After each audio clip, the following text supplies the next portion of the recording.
একা এসেছেন পৃথিবীতে, একাই যেতে হবে।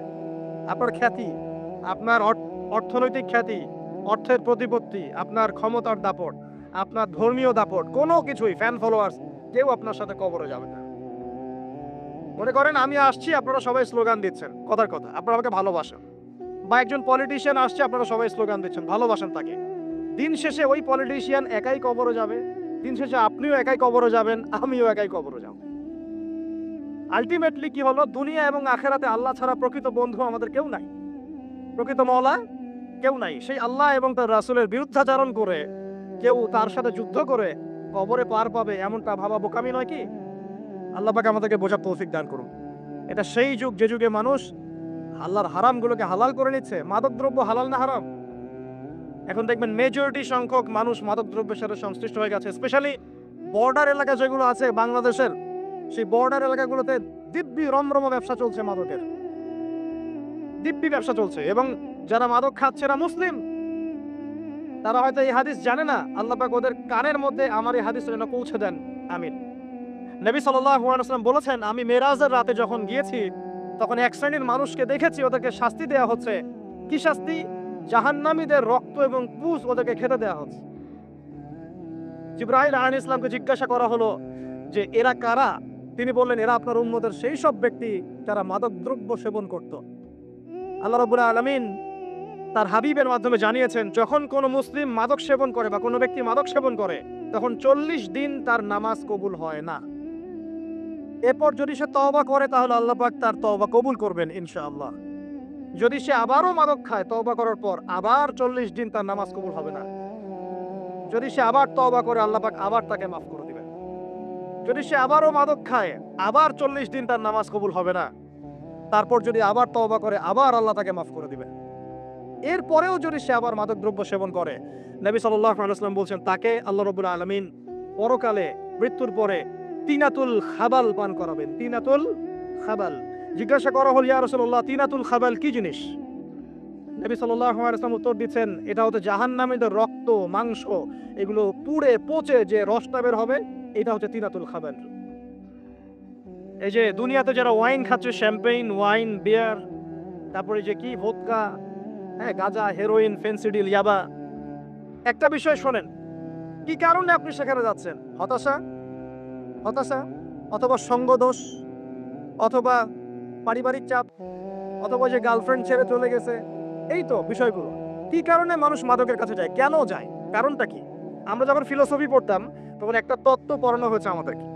তত্ত্বটার নাম হচ্ছে কার্য-কারণ তত্ত্ব। মানে প্রত্যেকটা কাজের পিছনে একটা কারণ থাকে, ঠিক আছে? এই যে মুসলিমরা নামাজ পড়ে কেন? আল্লাহর জন্য। মুসলিমরা যাকাত দিবে কেন? আল্লাহকে সন্তুষ্ট করার জন্য। মুসলিমরা প্রতিটা কাজ কেন করে? পরকালের স্বার্থে। পরকালের স্বার্থ নাই, আমি নাই। যে কাজে পরকালের স্বার্থ নাই সে কাজে মুসলিমরা নাই। তাই প্রতিটা কাজের পিছনে একটা কারণ থাকে। দেখবেন কেন সে সুদ খাচ্ছে? তার পরিবারের স্বার্থে। কেন সে ঘুষ নিল? তার ছেলে মেয়ের উন্নয়নের জন্য। কেন সে দুর্নীতি করছে? বিকজ সম্পত্তি অর্জন করে সে তার ভবিষ্যৎ প্রজন্মকে সিকিউর করতে চায়। কেন সে মাদক খেলো? ওই যে গার্লফ্রেন্ড ছেড়ে চলে গেছে তাই। কেন মাদক খেলো? ওই যে এক বন্ধু মাদক খায়, সে ডাকছে, আয় একটা টান দে, সঙ্গদোষ। কেন সে মাদক খেলো? পরিবারের চাপ, হতাশা। কেন মাদক খাচ্ছে? চাকরি পায় না, বেকার, মাদক খাচ্ছে। মানে মেন্টাল চাপগুলো নিতে পারছে না, সে মাদক খাচ্ছে। সবচেয়ে বেশি মানসিক চাপ কাদের উপর আসে জানেন? 1 নাম্বার নবীগণের উপরে, 2 নাম্বার আল্লাহর সৎ বান্দাদের উপরে, তারপর যার ঈমান যত উঁচু তার উপর মানসিক চাপ তত বেশি আসে। এখন যদি মানসিক চাপের সলিউশন মাদকই হবে, তাহলে তো আমাদেরই মাদক খাওয়া দরকার ছিল, নাউজুবিল্লাহ। আর আমরা যে পরিমাণ মানসিক চাপ ফেস করি এটা চিন্তাই করতে পারবেন না।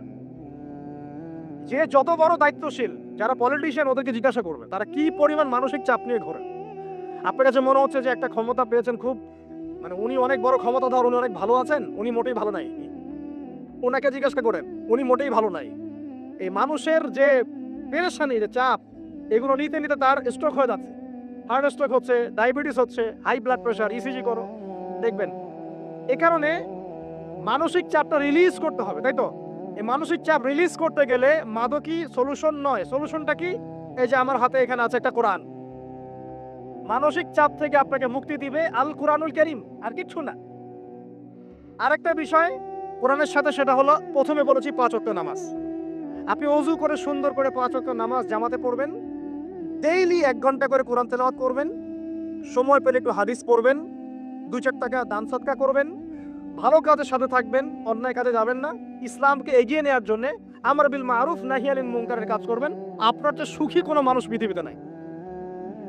ওই সুখ যদি ওই যে বুশরা জানতে পারতো না, তাহলে আপনার কলিজার মধ্যে পারমাণবিক বোম মেরে দিত।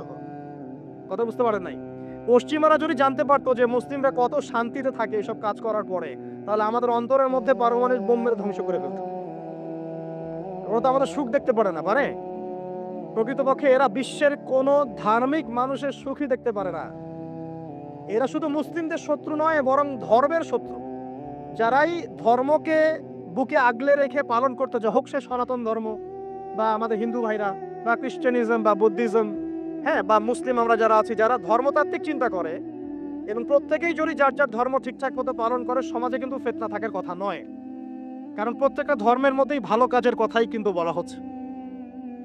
তো যারা ধার্মিক, এদের বিরুদ্ধে তারা লেগে পড়ে এবং তারা চায় সারা বিশ্বের মধ্যে ফাসাদ সৃষ্টি করতে। কাদের খাসলত সারা বিশ্বে ফাসাদ সৃষ্টি করা?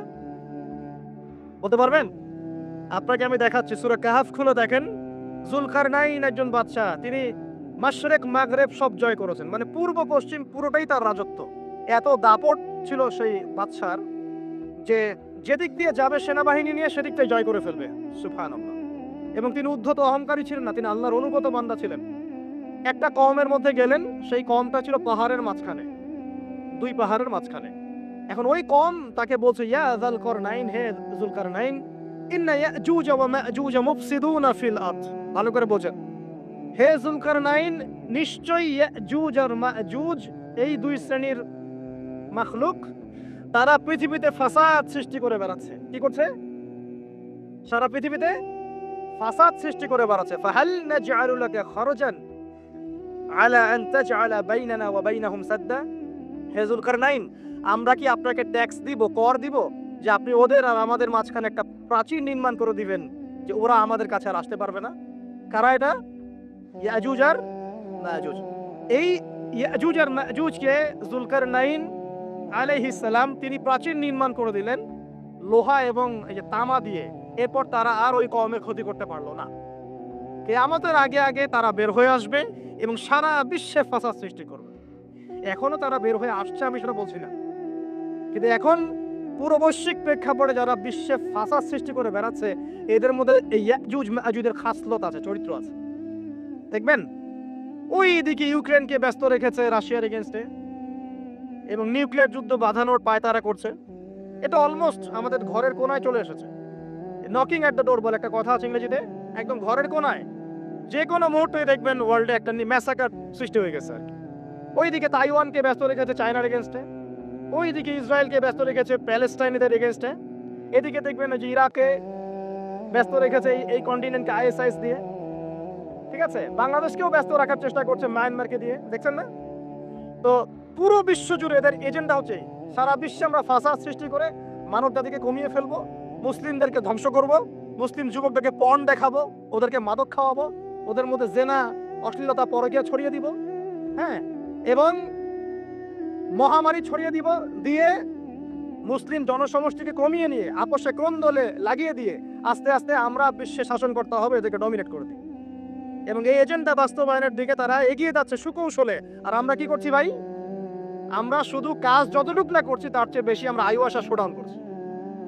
দেখেন বেশিরভাগ মানুষ আমাদের নামাজের খবর নাই, বেশিরভাগ মানুষ তাজকিয়া আত্মশুদ্ধির খবর নাই, ভালো আলেমের কাছে এসে পড়ে থাকবে কোনো খবর নাই, কোরআন পড়া শিখবে এসবের খবর নাই। যেগুলো করলে কোনো সমস্যা হয় না বা অল্প পরিশ্রমে করা যায়, ওই যে ঘরের মধ্যে শুয়ে শুয়ে ফেসবুকে 2 লাইন লেখা যায়, খুব সহজ, লিখলেন আবার শুয়ে গেলেন, কোনো সমস্যা নাই। কোনো কনস্ট্রাকটিভ সুদূর প্রসারী কাজ আমাদের হচ্ছে না। যেটা হচ্ছে এটা প্রয়োজনের তুলনায় নিতান্তই নগণ্য। এই কারণে আমাদের যারা দিন, আমরা যারা বুঝি, যাদের মধ্যে ইসলামের চেতনা আছে, ইসলামকে ভালোবাসি, আমরা যারা চাই দিন এগিয়ে যাক, আমাদের কনস্ট্রাকটিভ কাজ করতে হবে, মানে সুদূর প্রসারী কাজ করতে হবে। শৈথিল্যতাবাদীও হবেন না, আবার চরমপন্থীও হবেন না, মধ্যমপন্থী হয়ে ইসলামকে, কোরআনকে এবং হাদিসকে হাতে নিয়ে উম্মার ঐক্যের স্বার্থে, দেশ জাতি জনগণের ঐক্যের স্বার্থে এগিয়ে যান। আল্লাহ পাক আপনাদের হাতকে শক্তিশালী করুন, দোয়া করি। এখানে খুবই স্মার্ট হতে হবে এবং বেসিক কাজগুলো খুব বেশি করে করতে হবে। বেসিক কাজ কি ভাই? বেসিক কাজ হচ্ছে আপনার নামাজ, বেসিক কাজ আপনাকে কোরআন শিখতে হবে, বেসিক কাজ আপনাকে আরবি শিখতে হবে, বেসিক কাজ আপনি যেখানে পড়াশোনা করছেন এই পড়াশোনা করে ওই জ্ঞানটাকে দিয়ে ইসলামের খেদমতে আপনাকে কল্যাণে কাজ করতে হবে। বেসিক কাজ যেখানে আপনাকে আল্লাহ পাক দায়িত্ব দিবেন সেখান থেকেই আপনাকে দিনের খেদমত করতে হবে। ডক্টর হন, দিনের খেদমত করেন, ইঞ্জিনিয়ার হন, দিনের খেদমত করেন, পলিটিশিয়ান হন, কোনো আপত্তি নাই, আমরা আপনাকে ভোট দিব ইনশাল্লাহ, আমরা আপনাকেই ভোট দিব ইনশাল্লাহ। আপনি ওখানে গিয়ে দিনের খেদমত করেন, আল্লাহ পাক তৌফিক দান করুন। কথা কি বুঝতে পারছেন? ইসলাম ক্ষমতা জোর করে আদায় করে নেওয়ার জন্য আসে না। আবু যার রাদিয়াল্লাহু আনহু কি বলছেন জানেন? আবু যার রাদিয়াল্লাহু আনহুকে নবী সাল্লাল্লাহু আলাইহি ওয়াসাল্লাম বলছেন, আবু যার তুমি দায়িত্ব চেয়ে নিও না, কারণ যদি তুমি দায়িত্ব চেয়ে নাও তখন আল্লাহর পক্ষ থেকে তোমাকে সাহায্য করা হবে না, আর যদি মানুষ তোমাকে দায়িত্ব দেয় আল্লাহ তোমাকে সাহায্য করবে ইনশাআল্লাহ। কত চমৎকার সিস্টেম ইসলামে। আর এখন আমরা কি করি? আমাকে দেন, ও ভালো না আমি ভালো, ওরা সব খারাপ আমি ভালো। বুঝতে পারছেন না কিয়ামতের মাঠে কি কঠিন হিসাবটা দিতে হবে। আল্লাহ পাক আপনাদেরকে বোঝার তৌফিক দান করুন। এগুলো কল্যাণকর নয়, আপনার জন্য অকল্যাণ হতে পারে। তবে হ্যাঁ, যদি আপনার মধ্যে ঈমান থাকে, আপনার মধ্যে যোগ্যতা থাকে, অবশ্যই আপনি দায়িত্ব চেয়ে নেবেন এবং ইনশাআল্লাহ তখন আমরা আপনাকে দায়িত্ব দিব, আমরা আপনাকে ভোট দিব, আপনি জনগণের শাসন কার্য পরিচালনা করবেন, আল্লাহ আপনার হাতকে শক্তিশালী করবেন ইনশাআল্লাহ। আল্লাহ পাক আমাদের নিচু থেকে উঁচু মহলের সবাইকে হেদায়েত দান করুন, দোয়া করি আমি। ইসলাম কারো শত্রু নয়। মুসলিমের রক্ত ঝরানোর জন্য, কল্লা কাটার জন্য আমরা কিন্তু পৃথিবীতে আসি নাই। আমরা আমাদের আসল শত্রুদেরকে চিনতে ভুল করেছি, এই কারণে আমরা আপোষে হানাহানি কাটাকাটির মধ্যে লিপ্ত আছি। এই যে সামনে যে কি হবে আল্লাহ ভালো জানেন। দেখবেন কত মানুষ যে মুসলিম মারামারি করে মারা যাবে আল্লাহ ভালো জানেন। এগুলো কাম্য নয়। আল্লাহ পাক আমাদেরকে বোঝার তৌফিক দান করুন। দেখুন ভাই, এই যুগের কথা বলতে গিয়ে এখানে আসলাম। ওই যে যুলকারনাইন যে ইয়াজুজ মাজুজের কথা বললো, এখনকার বিশ্ব যারা পরিচালনা করে দেখবেন তাদের মধ্যে ওই ফাসাদ সৃষ্টি করার এই খাসলতটা থেকেই গেছে। সারা বিশ্বেরা ফাসাদ সৃষ্টি করছে। আমি কিন্তু বলিনি এরাই ইয়াজুজ মাজুজ, কথাকে আবার অন্যদিকে নিয়ে যায় না, আমি কিন্তু এই কথা বলি নাই। আমি বলছি তাদের মধ্যে এই চরিত্র দেখা যায়। এই যুগ সেই যুগ যখন আপনি মাদককে হালাল করে নিচ্ছেন, রিবাকে হালাল করে নিচ্ছেন, বেহায়াপনাকে হালাল করে নিচ্ছেন, কাপড় খোলাকে হালাল করে নিচ্ছেন। আপনি তো আছেন সুন্নতের লেবাস আছে, কিন্তু আকীদা আপনি মুসলিম হয়ে হালাল হারাম রিজিকের পরোয়া করছেন না, দিনের বেসিক জিনিসগুলো শিখছেন না। আল্লাহ পাক এই যুগের ফিতনাগুলো থেকে আমাদের মুসলিমদেরকে হেফাজত করুন, আমিন। কিভাবে সাফল্য অর্জন করবেন আমি একটা পয়েন্ট আজকে উল্লেখ করে এই পয়েন্ট থেকে আলোচনা গুটিয়ে নিব ইনশাআল্লাহ। আমি জাস্ট একটা পয়েন্ট বলছি আপনাকে, সব কথা একদিনে বলা সম্ভব না। আল্লাহ রাব্বুল আলামিন বলেন ক্বাদ আফলাহা মান যাক্কাহা, সে ব্যক্তি সফল হয়ে গেছে যে ব্যক্তি তার আত্মাকে পরিশুদ্ধ করতে পেরেছে। ওয়া ক্বাদ খাবা মান দাসাহা, যে ব্যক্তি আত্মাকে পরিশুদ্ধ করতে পারে নাই সে ব্যক্তি ধ্বংস হয়ে গেছে। কিভাবে পরিশুদ্ধ করবেন? তিনটা হাদিস আপনাকে আগে শোনাই। এক, আল্লাহ রাব্বুল আলামিনের হাবিব মুহাম্মদ সাল্লাল্লাহু আলাইহি ওয়াসাল্লাম, দরুদ পড়েন, বলেন সাল্লাল্লাহু আলাইহি ওয়াসাল্লাম। তিনি বলছেন যে আল্লাহর এমন কিছু বান্দা আছে যারা জান্নাতে প্রবেশ করবে যাদের অন্তরটা হবে পাখির মতো নরম। কার মতো? পাখির মতো। একটা হাদিস শুনলেন। দুই নম্বর হাদিস, আল্লাহ রাসূল সাল্লাল্লাহু আলাইহি ওয়াসাল্লাম বলছেন শহীদদের আত্মা যখন আল্লাহর কাছে পৌঁছায়, আল্লাহ রাব্বুল আলামিন সেই আত্মাগুলোকে সবুজ রঙের কিছু পাখির মধ্যে প্রদান করেন এবং সেই পাখিগুলো আরশের নিচে লণ্ঠন আছে এখানে বসে থাকে এবং তারা জান্নাতের যে কোনো জায়গায় যায়, ঘুরে খাবার খায়, আবার ফিরে আসে। আল্লাহ পাক তাদেরকে বলেন যে তোমরা কি চাও, তোমরা কি চাও? শহীদরা কিচ্ছু বলতে পারে না, কি চাইবো? আল্লাহ এত নিয়ামত দিয়েছেন, কি চাইবো? যখন আল্লাহ বারংবার প্রশ্ন করতে থাকেন তোমরা কি আর কিছু চাও, তোমরা কি আর কিছু চাও, তোমরা কি আর কিছু চাও, তখন শহীদরা শেষে বুঝে যে আমাদের কিছু না কিছু তো বলতে হবে এখন। তখন তারা বলে হে আল্লাহ, আমরা আরো একবার পৃথিবীতে যেতে চাই এবং তোমার পথে জীবন দিয়ে আবার ফিরে আসতে চাই। আল্লাহ পাক বলেন এই সুযোগ তো আর নেই, অতএব তোমাদের আর কিছু চাওয়ার নেই, তোমরা এখানেই থাকো। আরেকটা হাদিস শুনেন। রাসূলুল্লাহ সাল্লাল্লাহু আলাইহি ওয়াসাল্লাম বলেছেন, এই হাদিসটা ওমর রাদিয়াল্লাহু আনহু থেকে এসেছে, যে তোমরা যদি, হে মানব জাতি বা হে মুসলিমরা, তোমরা যদি আল্লাহর কুল করতে, ভরসা করার মতোই ভরসা করতে, আল্লাহ পাক তোমাদেরকে পাখিদেরকে যেমন করে রিজিক দেন তোমাদেরকে ঠিক সেইভাবে রিজিক দিতেন। তোমরা কি লক্ষ্য করো না যে পাখিরা খালি পেটে বের হয়ে যায় বাসা থেকে সকালবেলা এবং সন্ধ্যাবেলা ভরা পেটে বাসায় ঢোকে? আপনাকে যে তিনটা হাদিস শোনালাম এই তিনটা হাদিসে একটা শব্দ হচ্ছে কমন। শব্দটা কি বলেন? পাখি। পাখি কি? পাখি। আল্লাহ রাব্বুল আলামিন পাখিদের কাছ থেকে আমাদেরকে শিখতে বলছেন এবং বলছেন যে পাখিদের মনটা হয় খুব নরম, খুব সফট, এবং তারা আল্লাহর প্রতি তাওয়াক্কুল করে পূর্ণ মাত্রায়। তারা সকালবেলা ভোরবেলা বের হয়ে যায় এবং সন্ধ্যাবেলা বাসায় ফেরে, খালি পেটে বের হয়, ভরা পেটে বাসায় ফেরে। এবং আল্লাহ পাক সবচেয়ে সম্মানিত মৌত যেটা শহীদের মৌত, সেই শহীদের আত্মাকে আল্লাহ পাক পাখির রূপ দিবেন। তাহলে পাখিটার বিষয়ে একটা ফোকাস করা দরকার আছে না? আচ্ছা, এখানে আসেন। পাখির মন হচ্ছে নরম, মানে পাখির মনটা তাসকিয়া, আত্মশুদ্ধিতে পরিপূর্ণ। কদ আফলাহা মান যাক্কাহা, সে ব্যক্তি সফল হলো যার হৃদয়টা পবিত্র, নিষ্পাপ, নিষ্কলুষিত হলো। সে ব্যক্তি সফল হবে ইনশাআল্লাহ। একটা কাজ এখানে খেয়াল করেন, পাখিরা সকালবেলা ভোরবেলা বের হয় আর সন্ধ্যাবেলা বাসায় ফেরে। এখনকার মুসলিমদেরকে দেখবেন দুপুরবেলা ওঠে, রাত 3টায় ঘুমায়। কথা কি বুঝেন নাই?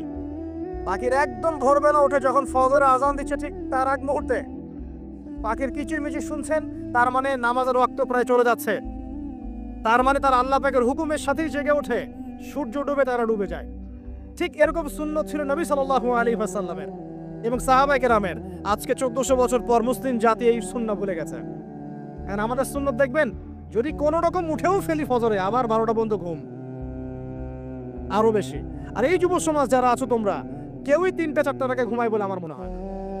অলওয়েজ অনলাইনে পড়ে আছে, টিকটক নিয়ে, ফেসবুক নিয়ে, গার্লফ্রেন্ডের সাথে চ্যাটিং।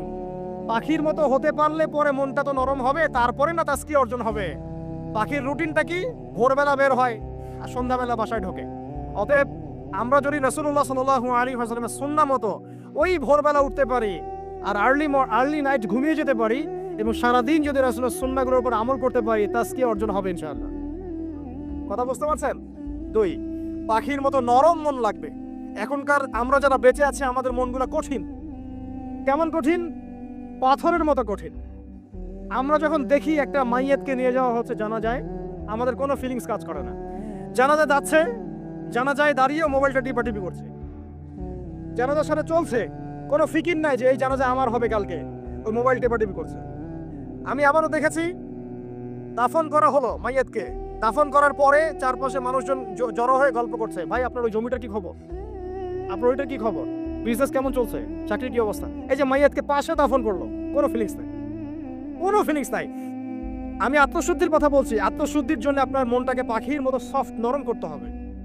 যখন আপনি সফট, নরম করবেন এবং আত্মশুদ্ধি অর্জন করবেন, তখন 2 ডানা মেলে আপনি আকাশে উঠতে পারবেন ইনশাআল্লাহ। আত্মশুদ্ধি অর্জন না করতে পারলে ডানা কেটে পড়ে যাবে, তখন আর আকাশে উঠতে পারবেন না। কোন আকাশে? ওই যে শহীদের রূহ যে আকাশে চলে গেছে, ওই আকাশ। অতএব মন কেন কঠিন হলো প্রিয় ভাই? 1 নাম্বার কারণ, আমরা শিরকের পাপে লিপ্ত আছি। 1 নাম্বার, শিরকের পাপে লিপ্ত থাকা অবস্থায় মুসলিমদের মনটা কঠিন হয়ে গেছে। আপনি কি মনে করছেন আমরা শিরক করি না? মুসলিমরাও কবর পূজা করে, দেখবেন মুসলিমরাও দেখবেন অনেক ক্ষেত্রে মাজার পূজা করছে। আমি বলিনি যে অলিয়া উলিয়ার মাজার জিয়ারত করা যাবে না, আমি কথা বলছি না, কিন্তু আপনি মৃত মানুষের কাছে আপনার ভালো মন্দ চাইতে পারেন না। কথা বুঝতে পারেন না? আমরা অবশ্যই অলিয়া উলিয়াদের কবর জিয়ারত করব। এটা আপনাকে মৃত্যুর কথা স্মরণ করাবে, তাদের একটা রব আছে যেটাকে আমরা প্রভাব বলি, এটা আপনার মধ্যে আসবে। আমরা অবশ্যই জিয়ারত করব। জিয়ারত করতে বলেছেন নবী সাল্লাল্লাহু আলাইহি ওয়াসাল্লাম, কারণ এটা আপনাকে পরকালের কথা কি করবে? স্মরণ করাবে। ওমরা করতে যান, আল্লাহ পাক সবাইকে তৌফিক দান করুন ওমরা হজ করার এবং বড় হজ করার, আমি দোয়া করি। ওখানে সবচেয়ে সেরা যে দৃশ্যগুলো দেখা যায় তার মধ্যে একটা রাসূলুল্লাহ সাল্লাল্লাহু আলাইহি ওয়াসাল্লামের রওজা। ওখানে গেলে চোখের পানি ঝরে না এমন কোনো মুসলিম নাই, আছে? নাই। আরেকটা সবচেয়ে মন নরম করা একটা দৃশ্য হচ্ছে জান্নাতুল বাকি, যেটা আমরা বাকিউল গারকাত বলি, যেখানে আপনি দেখবেন সাহাবায়ে কেরাম রাদিয়াল্লাহু আনহুমের কবর, যতদূর চোখ যায় তাদের কবর। কবরের কোনো মাজার নাই, সেখানে কোনো তাওয়াফ হচ্ছে না কবরকে কেন্দ্র করে, সেখানে কবরে কেউ ফুল চড়াচ্ছে না, একটা ছোট্ট পাথর দেখা যায়, খেলার কিছু না। পৃথিবীর সবচেয়ে শ্রেষ্ঠ মানুষগুলো সেখানে শুয়ে আছেন। ওখানে গিয়ে দাঁড়াবেন, দেখবেন নিজেকে তুচ্ছ বলে মনে হবে, আমি এই পৃথিবীতে আর কি করছি। সেরা মানুষগুলি মাটির নিচে, আমি এখানে কি করছি? তো দেখুন প্রিয় ভাইরা, অবশ্যই অলিয়া উলিয়াদের কবর জিয়ারত করবে, কিন্তু মৃত ব্যক্তি আপনার কল্যাণ করতে পারবে? অকল্যাণ করতে পারবে? হ্যাঁ, তারা আল্লাহর কাছে সুপারিশ করতে পারবে আল্লাহ পাক যখন তাদেরকে অনুমতি দিবেন। তারপরে আল্লাহ পাক যখন অনুমতি দিবেন তখন নবী সাল্লাল্লাহু আলাইহি ওয়াসাল্লাম সুপারিশ করবেন, ওলিয়া উলিয়াগণ করবেন, আলেম ওলামা করবেন, শহীদগণ করবেন, হাফেজে কোরআন করবে, অনেকেই করবেন ইনশাআল্লাহ। আল্লাহ পাক আমাদের তাকদীরে এইসব সুপারিশ নসিব করুন বলিলে আমি। মুসলিমরা আজকে শিরিক করছে অনেক ক্ষেত্রেই। দেখবেন হাতে একটা এই যে বালা পরে আছে, খুলে না। কেন খোলেন না ভাই? বলে যে এটা খুললে যদি রোগ হয়। রোগ দেওয়ার মালিক কে? ওই বালা না আল্লাহ? এই যে আপনার বিশ্বাস জন্মে নিয়েছে, এই যে বিশ্বাসটা জন্মিয়েছে আপনার হাতের উপরে, এই বালার উপরে, এটাই শিরক, এটাই শিরক। যদি আপনি বিশ্বাস করেন যে এটা হাতে থাকলে আপনি সুস্থ থাকবেন, হাত থেকে খুলে পড়ে গেলে আপনি আর বাঁচবেন না, এই যে কল্যাণ অকল্যাণের মালিক আপনি কাকে করলেন? ওই বালাকে করেছেন, আল্লাহকে করেন নাই। এখানে শিরক হয়ে গেছে, খুবই সূক্ষ্ম শিরক। আপনি নামাজ পড়ছেন মনে করেন, এখন কিছু মানুষ আসলো, এখন দেখছেন যে হুজুর তো আমার নামাজ দেখছে, নামাজটা খুব সুন্দর করে পড়ার চেষ্টা করলেন, লম্বা নামাজ, সেজদা গিয়ে আর উঠছেন না, খুব সুন্দর নামাজ পড়ছেন। এই যে মানুষকে দেখানোর জন্য নামাজটা পড়ছেন, এটা শিরক।